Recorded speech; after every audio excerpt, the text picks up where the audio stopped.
52nd District Congressman Juan Vargas joined local educators today in presenting a check of $500,000 to the San Diego College of Continuing Education. Yeah, the college is headquartered at the Educational Cultural Complex, which also serves as one of the SDCCE's 7 campuses. The $500,000 was originally earmarked for infrastructure modernization.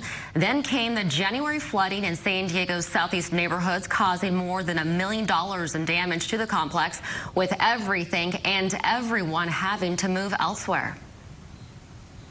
We had to close down our facilities from our theater all the way to our student services. And what that meant is many of our students had to move to remote operations. We had to deploy them to our other campuses because we have 7 campuses. We also had to use a very small facilities. Their classes were impacted, closed.